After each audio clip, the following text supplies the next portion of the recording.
There were a few early Spanish and French crossings, but the Great Plains were quite a barrier. Plus the fact that Spain, when it controlled Mexico, did not like foreigners trading with their self-contained economic empire. Sounds a bit like high tariffs. But in 1821, Mexico won its independence, and in that year, a merchant from Missouri made the crossing successfully, returned, and opened this Santa Fe Trail. It was called trail, seldom called road. That distinction, trail for Americans, means a route that has been established by use.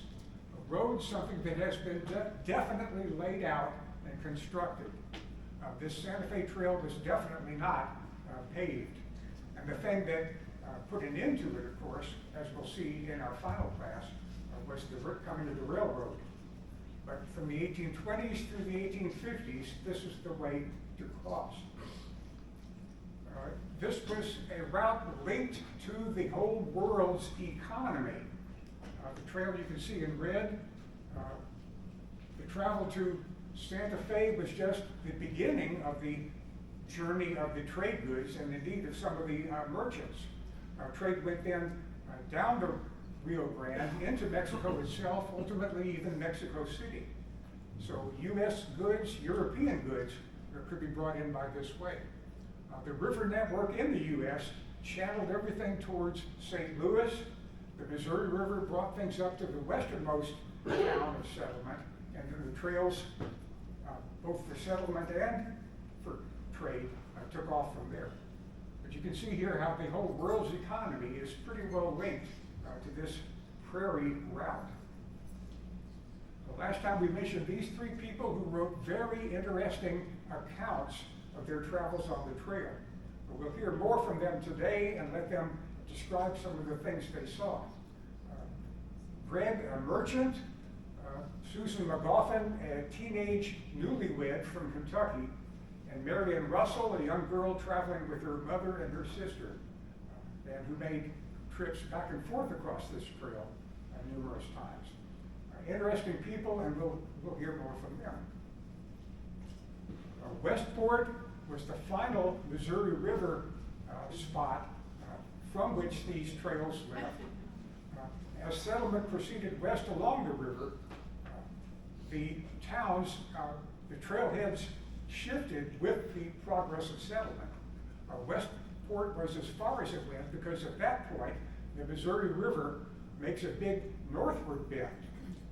And so if you're heading southwest, Westport was the final town, which could be a starting point and a supply point for the entire trail.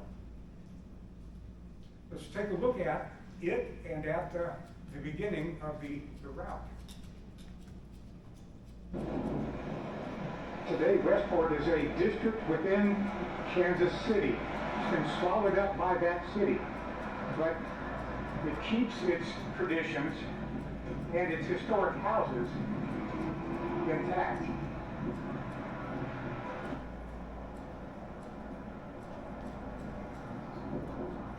The concrete map shows all the trails that were used. Of course, this route, mainly for merchants more than settlers, headed on down through the Raton Pass to Santa Fe.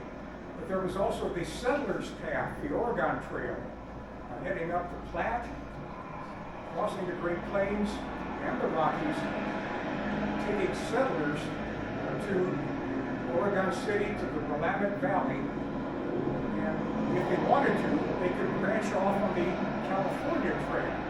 And after the gold rush began, there was a flood of settlers on that trail, a stream going to Oregon and a trickle going to Alexander Majors.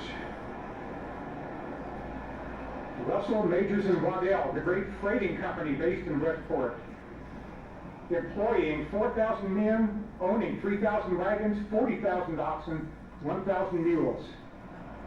Among many other ventures, organizing the Pony Express.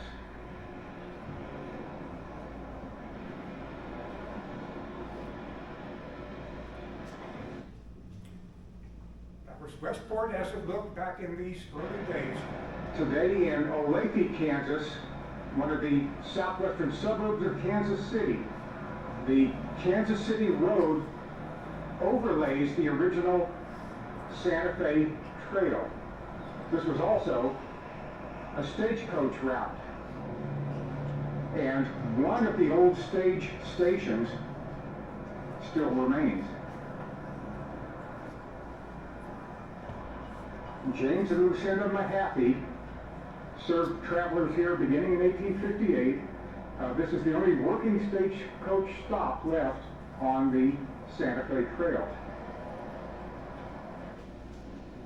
4 miles on down the Santa Fe Trail, at the Johnson County Courthouse, is another reminder that we are on that route.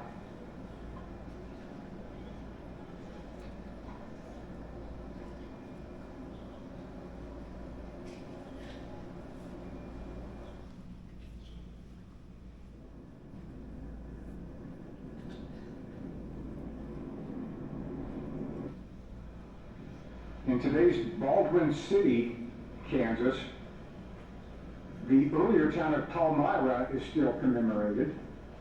This was a repair stop during the latter days of the Santa Fe Trail, with blacksmiths, wagon makers, maintaining shops for the benefit of travelers.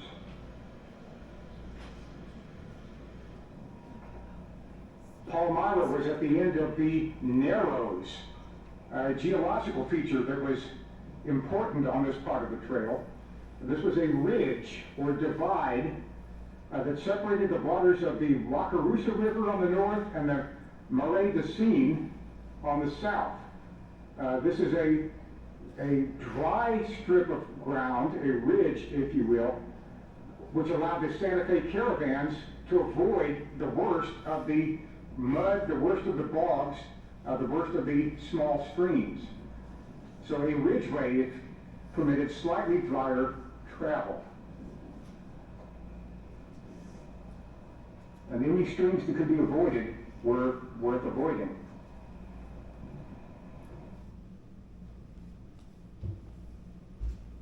Okay, that's a look at those opening towns. You can still see trees. You can still see the landscapes, foliage, and grass are changing as we move west. But you'd head out from Westport. Council Grove was an important stop then because it was really the last supply center for the people who would have no way to get supplies once they got out into the middle of the Great Plains. Let's take a look at that town and what it had to offer.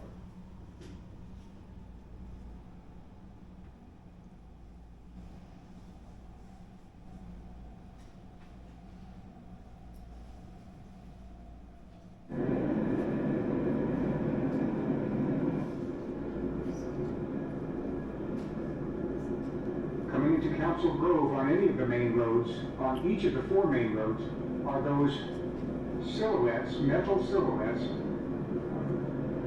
bringing to your attention some of the history of the area. Those look like Indian warriors, probably Kaw Indian or Kansas Indians. At Council Grove, Kansas, the trees that formed the original grove, well, some of them are still here, lining the banks of the Neosho River and of Council Creek.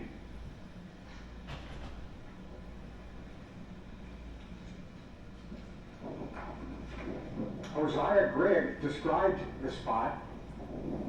This point is nearly 150 miles from Independence and consists of a continuous strip of timber, nearly half a mile in width, comprising the richest varieties of trees such as oak, walnut, ash, elm, hickory, and extending all along the valleys of a small stream known as Council Grove Creek, the principal branch of the Neosho River.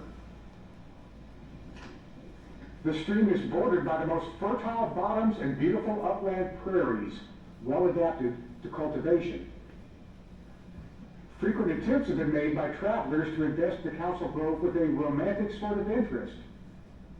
The facts connected with the designation of this spot are simply these. Messrs. Reeves, Sibley, and Mathers, having been commissioned by the United States in the year 1825 to mark a road from the confines of Missouri to Santa Fe, met on this spot with some bands of Osage Indians, with whom they concluded a treaty whereby the Indians agreed to allow all citizens of the United States and Mexico to pass unmolested, and even to lend their aid to those engaged in the Santa Fe trade, for which they were to receive a gratification of $800 in merchandise. The commissioners on this occasion gave the place the name of Council Grove. Here at Council Grove, the Neosho River was the water obstacle that the merchants' wagons had to cross. Tricky business. Ornery livestock, soft river bottoms compounded the hazards of easing a 2 to 3 ton wagon into the water and struggling up the opposite bank. The best crossings had a combination of shallow water, rock bed, and gentle slopes. Those were not always found, of course. During trail days, the riverbanks sloped a lot more gently to the water's edge than today.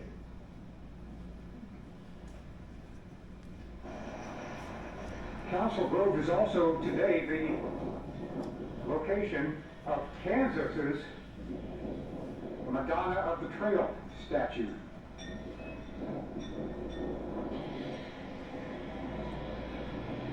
In the mid-1920s, the DAR set up these identical statues all along the line of the National Road, US 40, and then along the line of this trail all the way out to the west. Each state got one.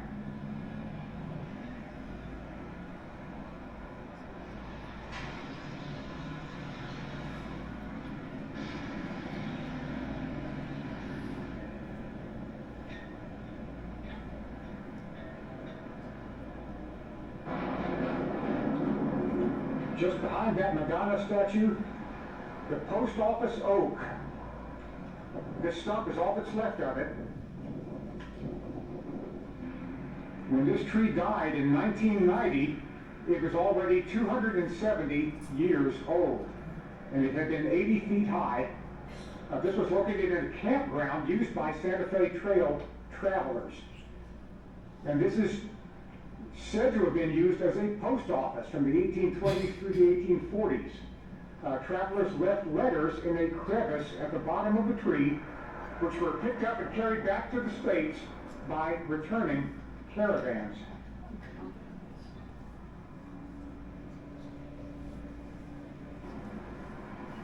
That 1825 treaty was signed in the shade of that oak,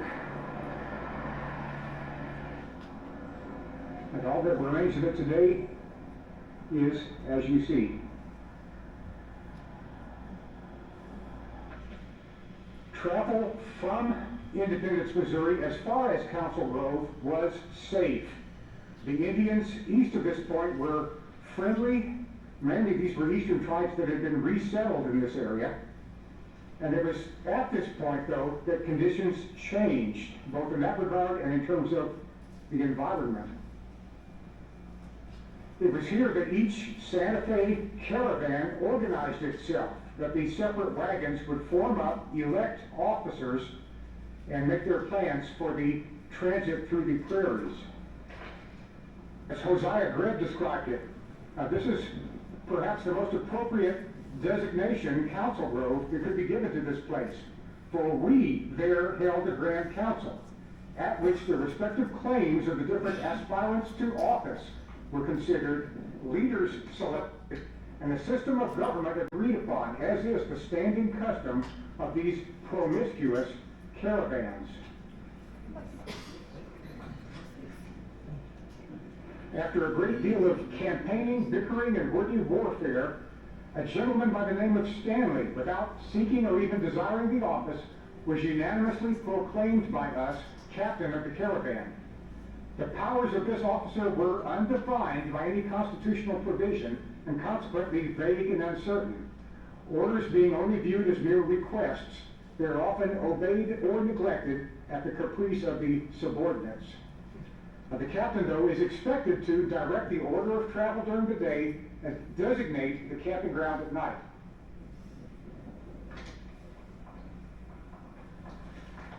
Greg also described the other main function of this location at Council Grove.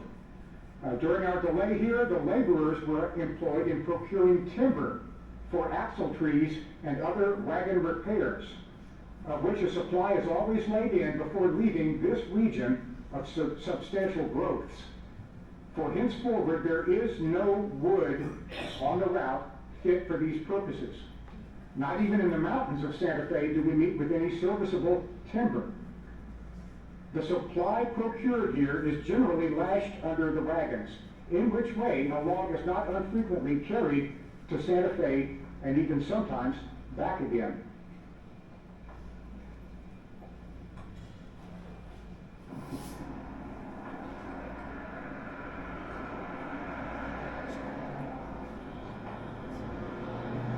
In Council Grove, the Hayes House Restaurant is the place to come for lunch.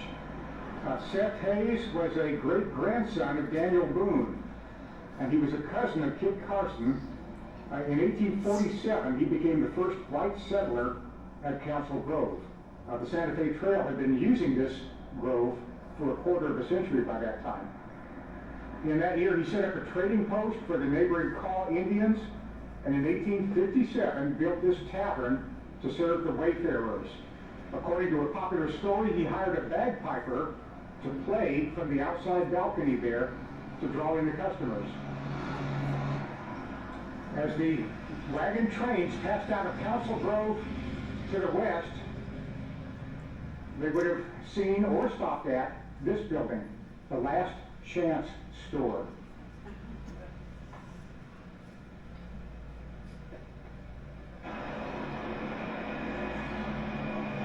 No supplies today, but starting in 1857, in those later years of the trail, this would indeed have been the last chance for beans, bacon, and whiskey before heading out into the Great Plains, the homelands of the Cheyenne, the Arapaho, the Comanche, and the Plains Apache. Limited supplies were available at isolated trading ranches along the trail. The next supply station of any sort was another 1 to 2 days west from here. But again, as far as a full-fledged store, this was the last one.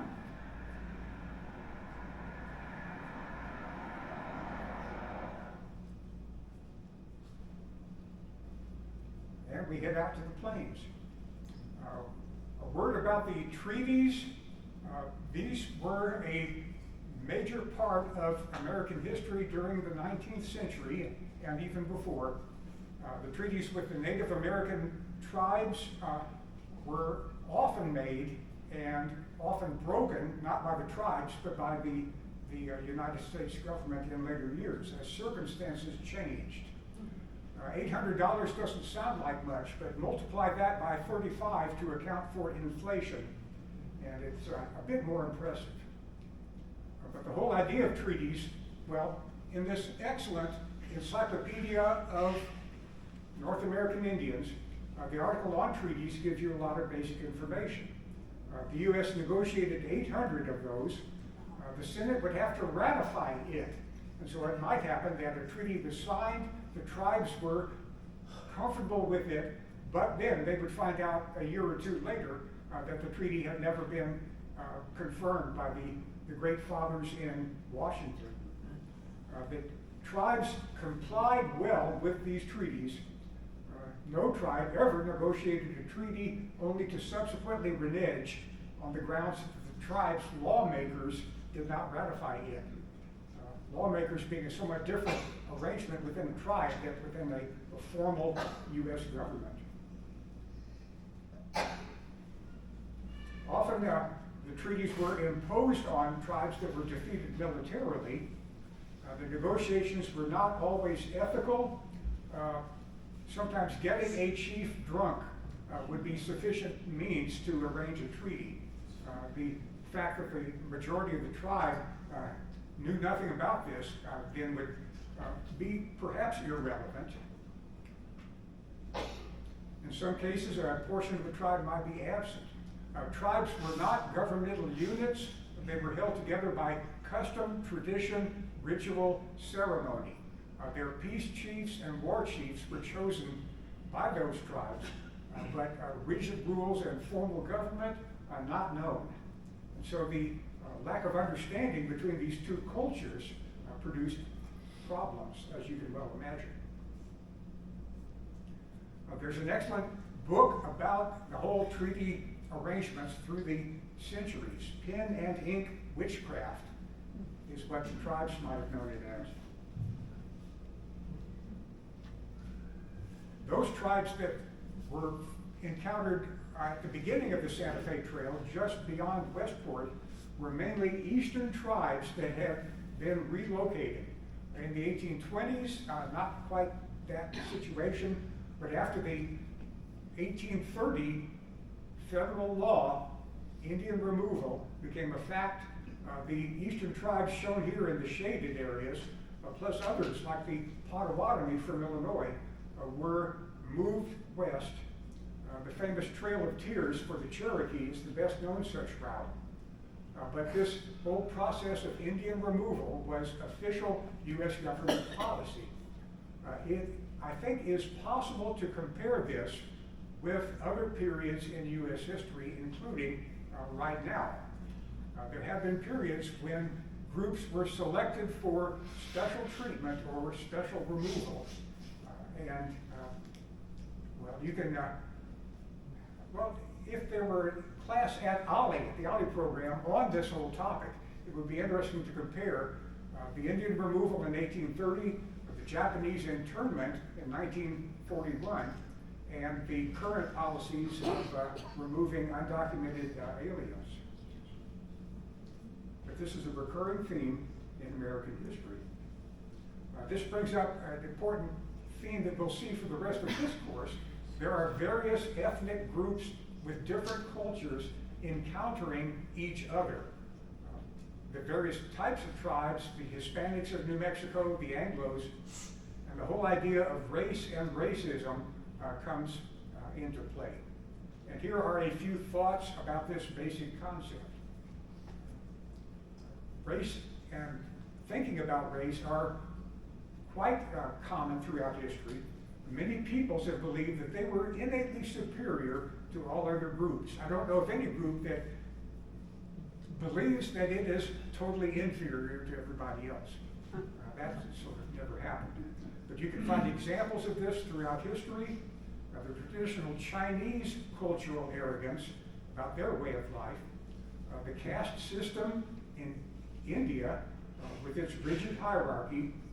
And among the American Indian tribes, many peoples had names for themselves meaning the true people or the good people. And they had derogatory names for neighboring tribes and peoples. The Comanche are a good example. They were quite contemptuous of the Mexicans, the victims of many of their raids and horse stealing expeditions, part of their culture. For the Anglos, the 19th century in Europe and in America were, you might say, the golden age of racism. And that form of racism was unique in world history because in the 19th century, Western civilization, quote unquote, developed immense sources of power. The agricultural, industrial, commercial, military revolutions, as they're called, gave Europe and America unprecedented power used in the 19th century to dominate the entire world. This was also the age in which biological theories were fashionable. Darwin's idea of evolution was twisted around to apply to human societies, and survival of the fittest, not just among animals and plants, but supposedly among quote-unquote races. And it was easy and satisfying to believe that racial superiority was the answer to the way the world was. But that belief did not explain why Europeans had not been superior in all the thousands of years before 1800, and why they lost that superiority in the decades after 1900. But during this century and a half, we have a golden age of racism. Just something to think about. And if you want to read a good summary of the whole concept, there are hundreds of these Oxford University Press very short introduction volumes. Each one is about 130 pages. Each one is by an expert. Each one is well, worth reading to familiarize yourself with its topic.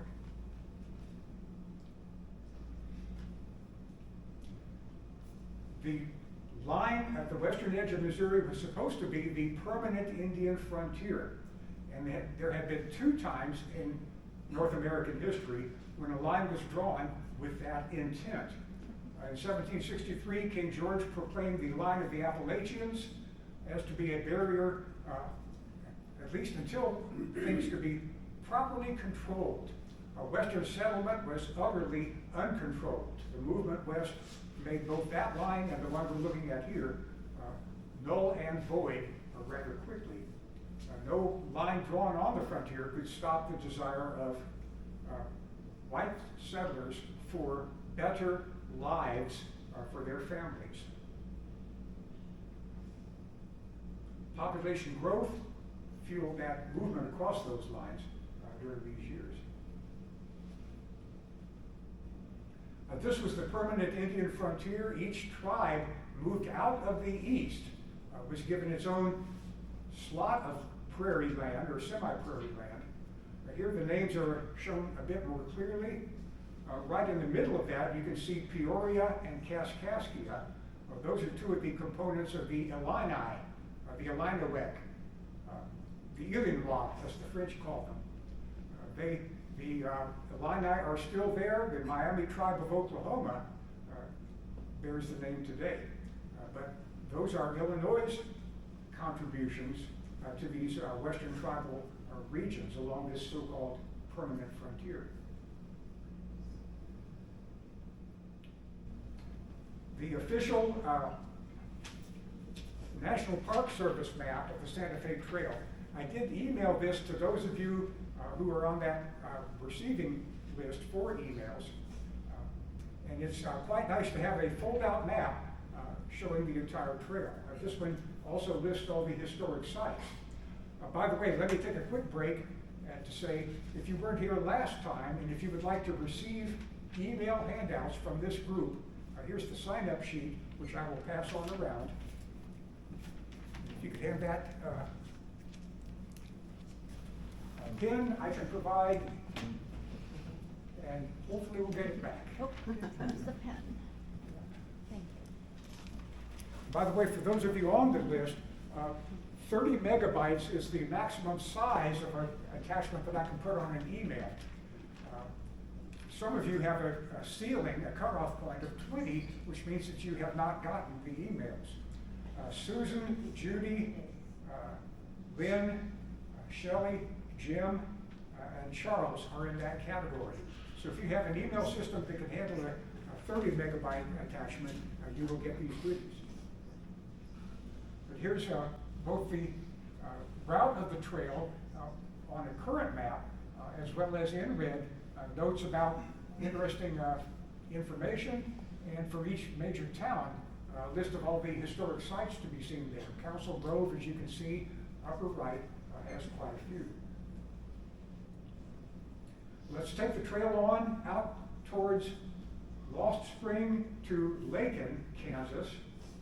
You'll see the environment and the grass changing from trees to tall grass prairie, not very much, to short grass prairie as we head west. Today, US 56 pretty much follows the line of the old Santa Fe Trail, but of course that trail ran straight across country through today's farmers' fields. Frequently though, you get signs like this reminding you that the actual trail crossed over today's straight line highways.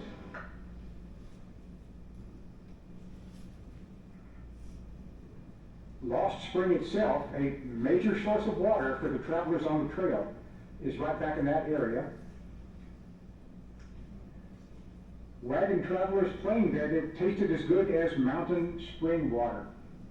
In the late 1840s, the U.S. Army operating near here planted watercress and strawberries around the spring. They hoped that soldiers who were on patrol would eat those as a preventative to scurvy. The strawberries disappeared many years ago. The watercress still grows here.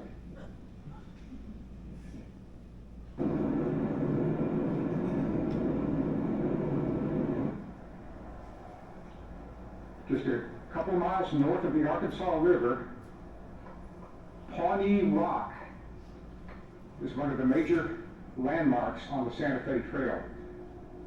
Only in western Kansas would something this modest be considered a major geological formation or a major landmark. Or in other parts of the Illinois. country, a hill like this might be almost unnoticed, but here it does stand out. Hosea Gregg wrote, "The attention of the traveler is directed to the Pawnee Rock, so called, it is said, on account of a battles having once been fought hard by between the Pawnees and some other tribe. It is situated at the projecting point of a ridge, and upon its surface are furrowed in uncouth but legible characters numerous dates and the names of various travelers who have chanced to pass that way."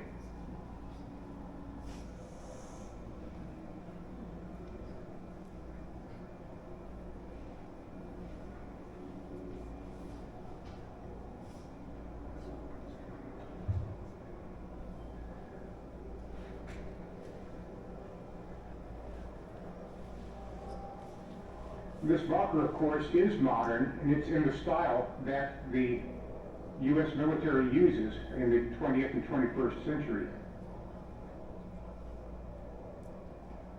Private Carson died of some unknown illness, was buried here.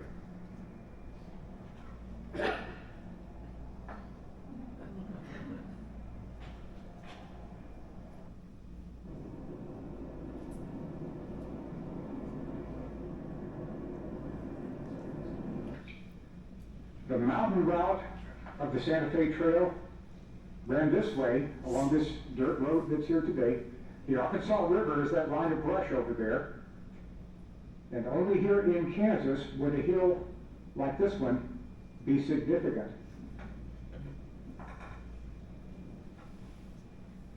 Visible for many miles. It was probably higher 100 years ago than it is today. Later on, a stagecoach station near here, and at the east end of Chuto's Island Upper Ford, one of the three fords crossing the Arkansas River in this stretch.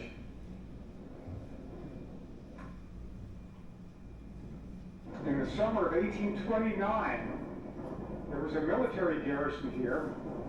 Major Bennett Riley, 200 U.S. Army infantry soldiers camped here after escorting the annual westbound caravan to Santa Fe to this point. Across the Arkansas River was Mexico, the international boundary, and Major Riley did not have permission to cross the Arkansas River into Mexico.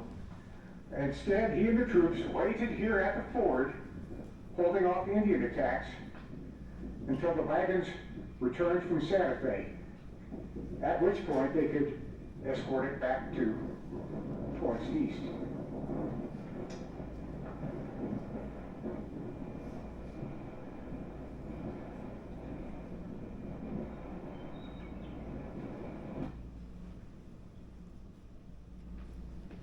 Any questions about any of that? This point, shown by that red arrow, is where the two great branches of the Santa Fe Trail diverged. The mountain route and the so-called Cimarron cutoff, or the desert route. That was the choice that merchants had to make if they were heading west. Each one had advantages and disadvantages. We'll follow the mountain route along the river a bit farther, and then over to Bent's Fort and down through the Raton Pass. But next week we'll take a look at the Cimarron cutoff and its hazards and positive points as well. It was a difficult choice to make. If you do go this way, we'll get to look at Red Shin's standing ground.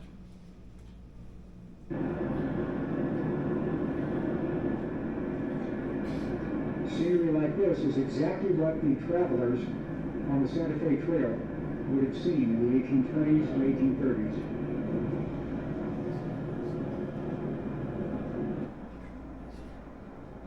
Lamar, Colorado is just a few miles west of the Kansas-Colorado border.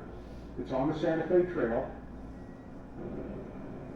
And at the height of trail traffic, this spot was one of the liveliest way stations. This was in the heart of the Big Timbers, a thick belt of giant cottonwoods along the Arkansas River, about 20 miles long. Almost all those trees are gone today. But after all that open grassland, this belt of well-watered woodland was tremendously refreshing. William Bibb built his second trading post near here in 1853. And then 20 years later, the railroad came through, putting an end, of course, to the entire wagon train traffic. Santa Fe ruts are still visible near here and have been for many years. And Lamar is the location of Colorado's Madonna of the Trail. Identical to all the others, of course, put up in the same year, but each one having its own local inscription.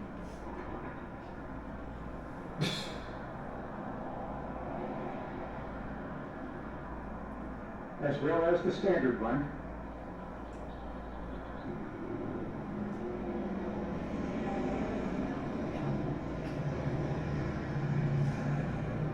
Cottonwood trees would not be good for timber or lumber to be used as repairs for the vehicles. Firewood, yes. Shade, yes. Repairing broken tires, no.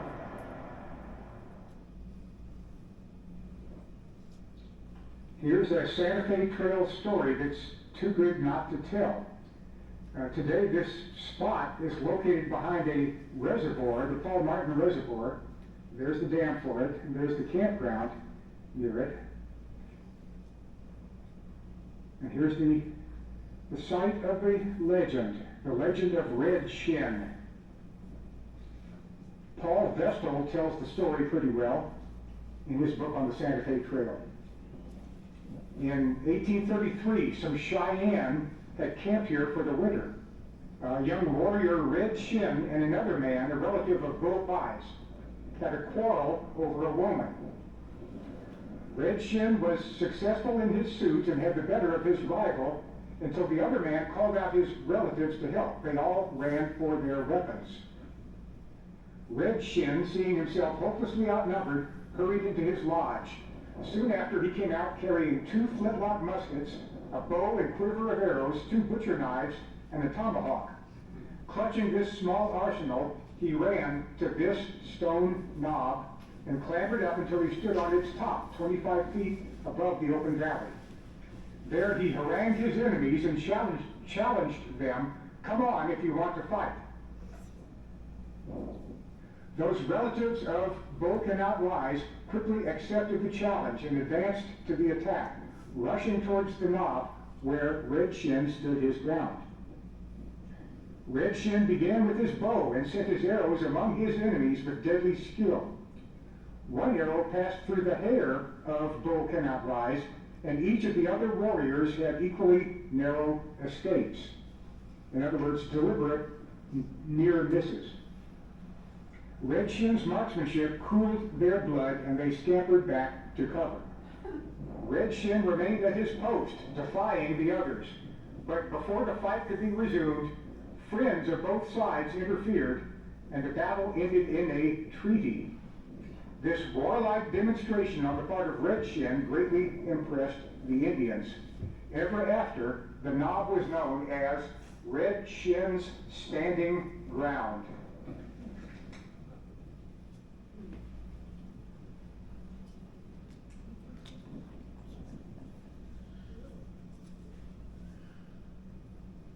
May or may not be true, but it's too good a story not to tell. We're proceeding on, and the next major site is certainly the most spectacular structure to be seen today if you drive the Santa Fe Trail. It's not the original Bent's Fort that disintegrated a century and a half ago, but it's a totally accurate modern representation. That's where it's located, serving as a major center of supply and, well, trade as well. Both for the Santa Fe trade merchants, for the Mexican merchants going the other way, for the Indian tribes of the entire region, and for the mountain men, those rather shaggy, rugged individuals working in the Rocky Mountains for beaver skins in the fur trade. Quite perhaps the most colorful component of all these cultural groups.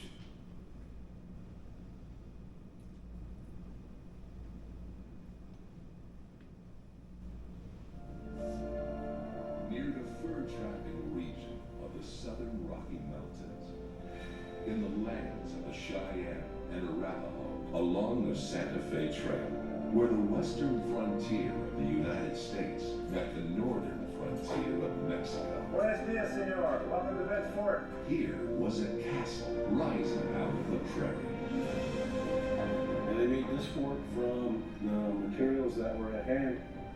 The soil from the earth, grass from the prairie, water from the Arkansas, and cottonwood that came from the river. Bent's old fort was not so much a walled barrier as it was an open door to a crucial trading network in the earliest days of the West.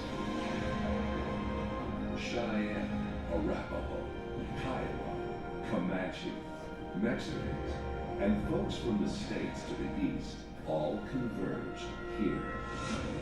Historic bonds were created between cultures and ethnicities. But in 1849, Bent's old fort was burned, a mystery that may never be solved. The fort rose from its remaining foundations in 1976 with breathtaking detail. Even the iron fixtures were handmade on site, as well as the thousands of adobe bricks used to rebuild the Great Walls. Visitors are captivated by this living, breathing replica, a monument to southeastern Colorado's place in the history of the West. Bent's old fort. Experience it for yourself.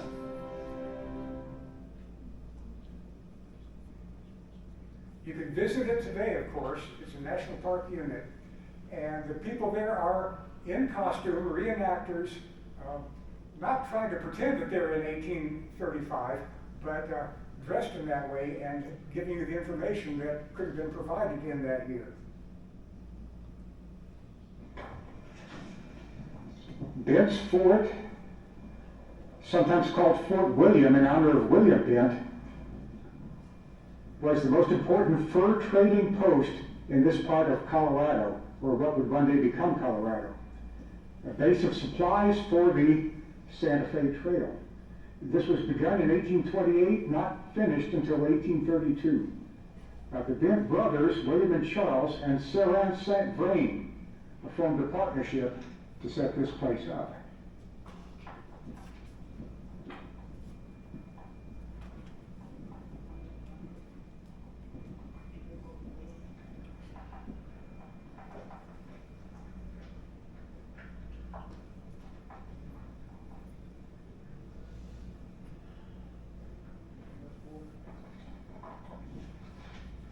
In July 1846, Susan McGoffin described this fort in her diary. She wrote, "And now for something of a description. Well, the outside exactly fills my idea of an ancient castle. It is built of adobes, unburnt brick, and Mexican style so far. The walls are very high and very thick, with rounding corners. There is but one entrance. This is to the east."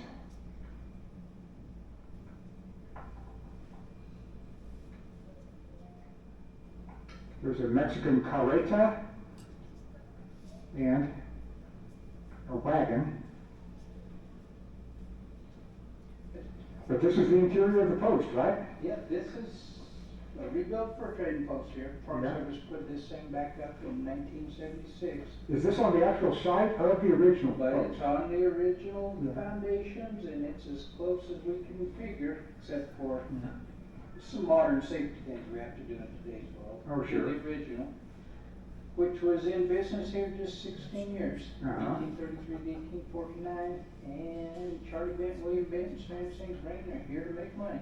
Yeah, Mostly trading with plain stripes, Yeah. especially with Cheyenne and Arapaho coming in a fly. right. They do catch folks like yourself out there on the Santa Fe Trail. You'll come in and do some trading, mostly animals, Uh-huh. those calls. Because by the time they got here, they've been on the road 40 to 45 days. From Independence, Fort Osage, Franklin, so their animals are worn out. And the other major customer out here is gonna be your last 6 or 7 years of the beaver industry. Yeah. The very tail end of the fur trade Yeah, then, for them. yeah. Last 6 or 7 years of that industry. Some of those free trappers are bringing their beaver down here. Yeah. Do some trading and relaxing.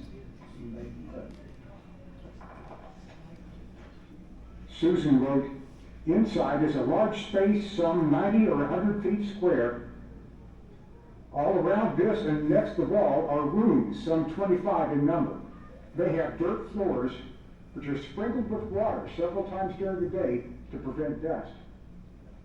Standing in the center of some of them is a large wooden post as a firmer prop to the ceiling, which is made of logs. Some of these rooms are occupied by boarders as bed chambers. One is a dining room, another a kitchen, a little store, a blacksmith shop, a barber's, an ice house, which receives perhaps more customers than any other.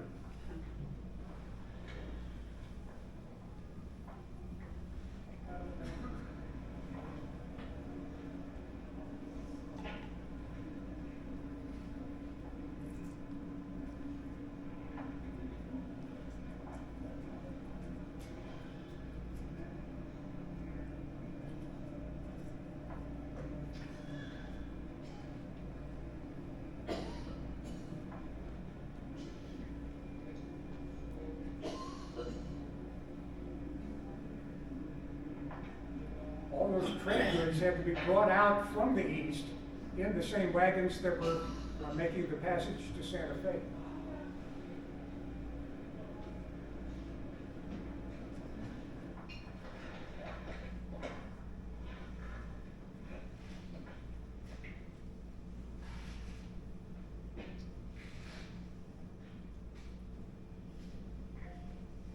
These are all reproductions made as accurately as they possibly could be.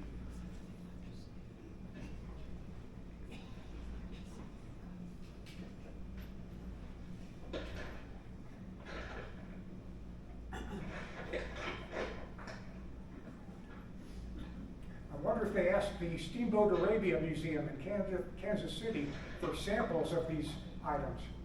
They could have.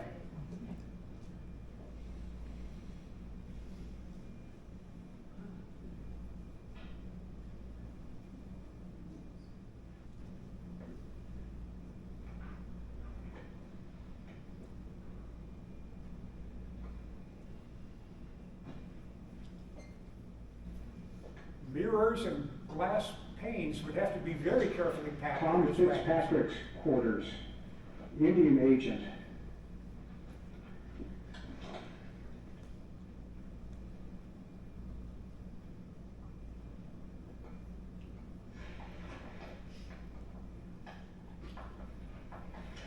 Fitzpatrick had a noisy next door neighbor.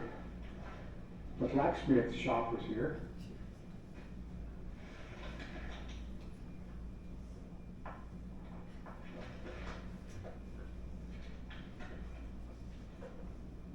And a carpenter's shop.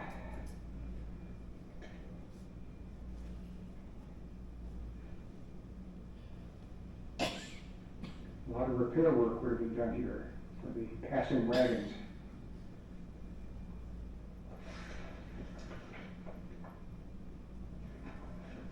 And warehouses.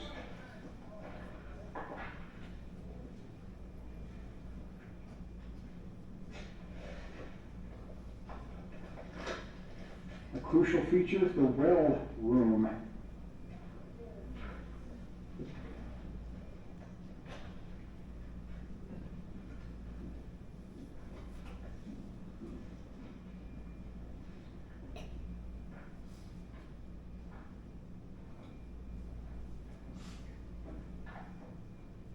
These laborers' quarters not fully furnished right now, unless the workers just spread their buffalo robes on the floor.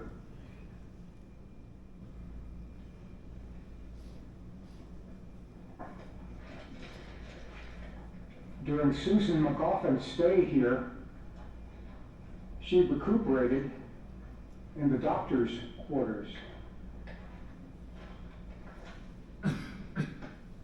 Thursday, August 6, 1846. The mysteries of the New World have been shown to me since last Thursday.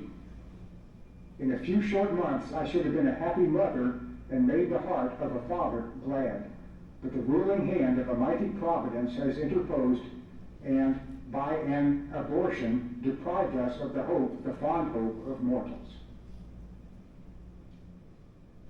She suffered a miscarriage here due to the injury she received at the wreck, the overturning of her cart at Ash Creek, back on the Arkansas River, on the Santa Fe Trail.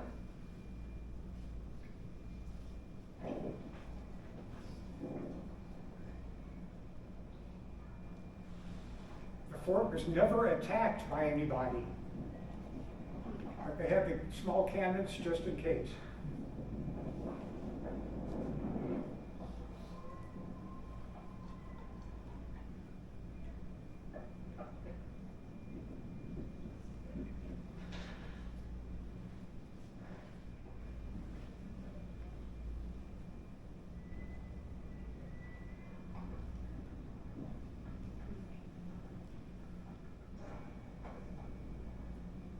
Susan McCoffin wrote, "There is no place on earth, I believe, where man lives and gambling in some form or other is not carried on. Here in the fort, and who could have supposed such a thing, they have a regularly established billiard room. They have a regular racetrack, and I hear the cackling of chickens at such a rate, sometimes I shall not be surprised to hear of a cockpit."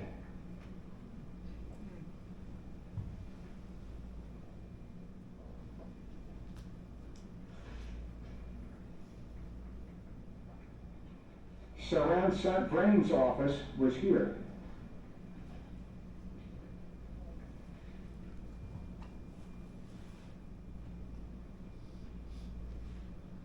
He was part of the French population in the St. Louis area, preceding the coming of the Americans, and playing an important role in this whole frontier area.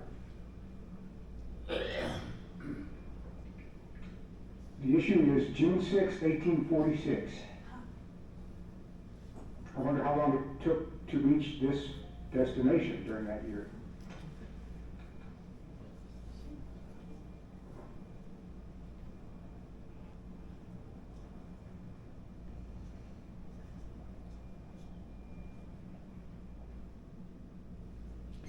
Okay, that was the Ben's Fort. Any comments or questions about all that?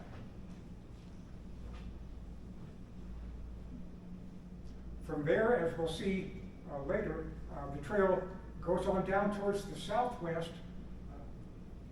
entering New Mexico through the Raton Pass, which is the same route that an interstate highway does today, and also the Amtrak Southwest Chief goes through that pass.